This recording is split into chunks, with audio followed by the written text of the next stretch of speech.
Now children, in continuation to the topic journal,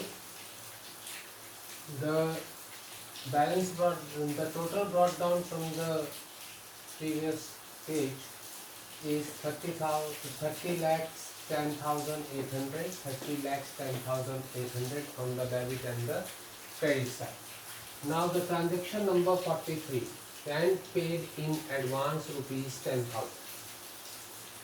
Now rent paid in advance, it is your prepaid rent. So any expense paid in advance is a asset, because that money that we have paid will be utilized in the future. So your prepaid rent, we will not write advance rent, we will write prepaid rent account debit, 10,000 will be debited to cash account, because cash has gone up, to cash account 10,000. This prepaid rent is the rent which was to be paid in the next month, but we have paid it in advance in the current month. Therefore, it is an asset for this accounting period, that is 31st, that is January 2020. Narration being rent paid in advance rupees 10,000. Now transaction number 44, insurance premium paid rupees 15,000. We have paid insurance premium rupees 15,000 for 15 months. In a year there are 12 months, and we have paid the insurance premium for 15 months. That means we have paid 3 months advance insurance premium. So the part that has been paid for the current period, that is 12, that will be taken as the current period expense, and the part of 3 months which was paid in advance will be taken as an asset. So the entry will be insurance premium is our expense, 12,000 will be debited because this is the expense of the current accounting period, and prepaid insurance premium 3,000, that is over 3 months, that will be taken as an asset. It is prepaid, it becomes an asset. All the prepaid expenses are asset. This was told while doing accounting equation. And the total cash that is going out of the firm is rupees 15,000. See how we have calculated it. 15,000 is the total amount paid, divided by 15, it comes to 1,000. 3 months is the advance period, because a year is of 12 months. So it will multiply by 3. So 3,000 is prepaid insurance premium. Narration being insurance premium paid rupees 15,000 for 15 months. Now transaction number 45. Interest accrued on investment rupees 10,000. It is an income, and that also an accrued income. An accrued income is the income which is due to be received in the current year but not yet received. Accrued incomes are also our assets. Therefore, accrued interest on investment account will be debited rupees 10,000 to interest on investment account 10,000, because this was the head of income that is to be credited, and this was the income of the current period, but it was not received. Therefore, the current period income will be recorded 10,000, and this 10,000 which is not been received will be shown as accrued interest on investment, which is an asset, and increasing the asset is debited and the income is credited. Narration being interest accrued on investment rupees 10,000. Here we have to write being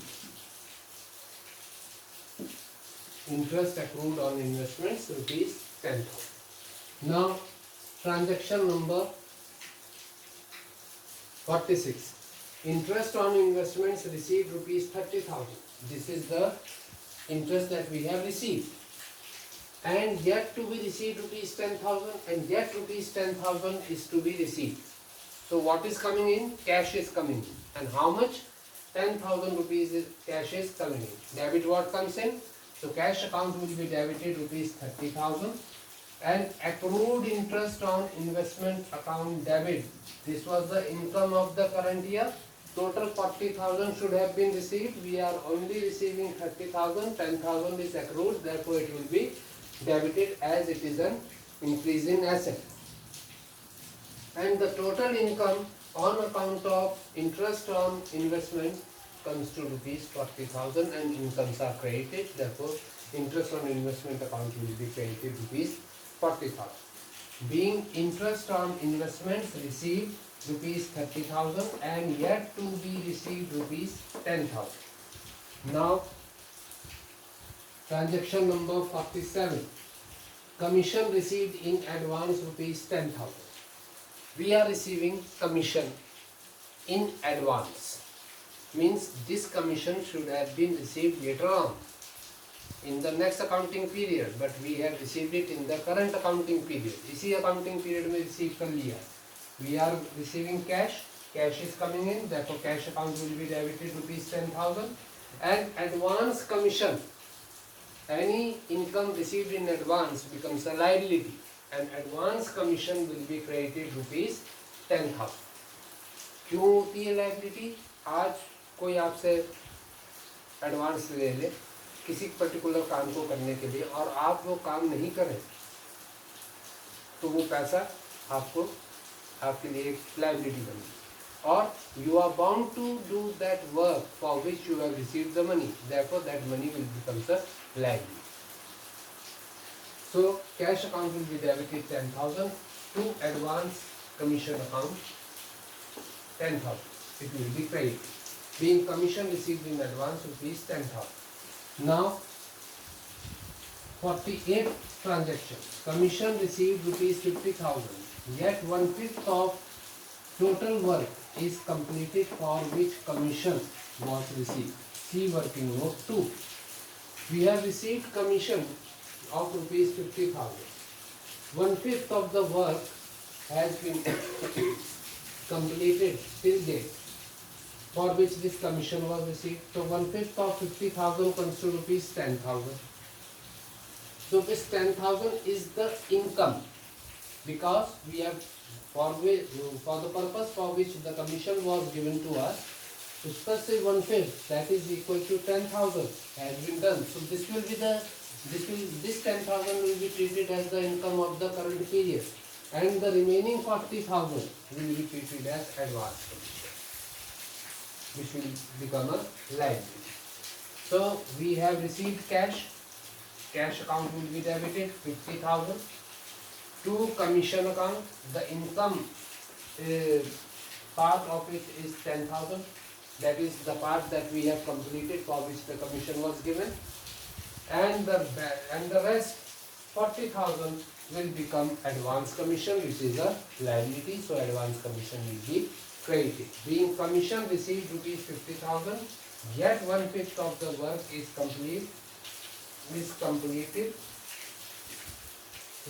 for which the commission was received. Clear?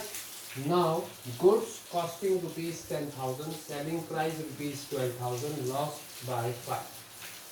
There are certain goods which were lost by fire. The cost price of the goods was 10,000 and the selling price was 12,000. So it is a loss by fire case. So whenever the goods are lost because of any reason, they will be taken as their cost price. So loss by fire, all the losses are to be debited. So loss by fire account will be debited rupees 10,000 at its cost price, and purchases account will be credited because these goods we had already purchased. A fire broke and the goods were destroyed.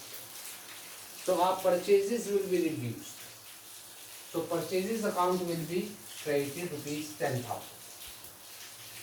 So being goods costing rupees 10,000, selling price rupees 12,000, lost by 5. Now 50th, this is the last transaction for today. Goods costing rupees 20,000, selling price rupees 23,000, stolen from godown. Again it is a loss of goods because they have been stolen from the godown. This loss is due to theft, therefore it will be debited as loss by theft account. Debit 20,000 to purchases account 20,000. This will also be deducted from the purchases. Our purchases will be reduced by rupees 20,000. Being goods costing rupees 20,000, selling price rupees 23,000, stolen from godown. Clear? So this is, now again we will do the total of the debit and the credit side, and the total comes to 31,75,800. Here we will write total carry the C/D. So it's clear to all.